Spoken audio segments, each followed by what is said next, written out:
করছি কমপক্ষে একটা কাউন্সিল মিটিং হয় আগরতলা পৌর নিগমের উদ্যোগে।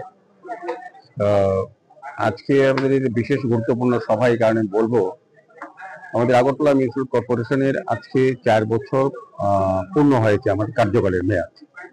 তো আমরা 2021 সনে 8ই ডিসেম্বর আজকের দিনেই আমরা দায়িত্ব নিয়েছিলাম আগরতলা শহরবাসীকে আগরতলা পৌর নিগমের নাগরিক পরিষেবা প্রদান করার ক্ষেত্রে আমরা 4 বছর শহরবাসীকে সঙ্গে নিয়ে শহরবাসীর যে চাহিদা বা অধিকার বা সমস্যা সেগুলিকে সামনে রেখে আমরা বিভিন্ন পরিকল্পনার মাধ্যমে আমরা শহরকে নতুনভাবে সাজানোর চেষ্টা করছি। আজকে 4 বছর পূর্তি হয়েছে, এই কারণে আমি সমস্ত কর্পোরেটর যারা আমার সাথী, আমাদের কমিশনে আমার আধিকারিকরা যারা এবং রাজ্য সরকারের মাননীয় মুখ্যমন্ত্রী ডক্টর প্রফেসর মানিক সাহা মহোদয়কেও, কারণ আমরা সরকার এবং কেন্দ্রীয় সরকার রাজ্য সরকার বিভিন্ন প্রকল্পের মাধ্যমে এবং আগরতলা পৌর নিগম স্মার্ট সিটি লিমিটেড পূর্ত দপ্তর নগর দপ্তরের সবার উদ্যোগে আমরা কিন্তু শহরকে নতুনভাবে নিকাশি ব্যবস্থা, আলোর ব্যবস্থা, নতুন নতুন ড্রেন নির্মাণ, রাস্তা তৈরি করা বা অন্যান্য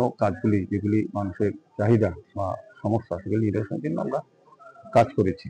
তা আরও কাজ বাকি আছে। আমরা আগামী আরও 1 বছর আমাদের নির্ধারিত সময় আছে আমাদের এই পৌর নিগমের যারা নির্বাচিত প্রতিনিধি বোর্ড, সেগুলি আমরা লক্ষ্য রেখে আমরা কাজ শুরু করেছি এবং কাজ চলছেও।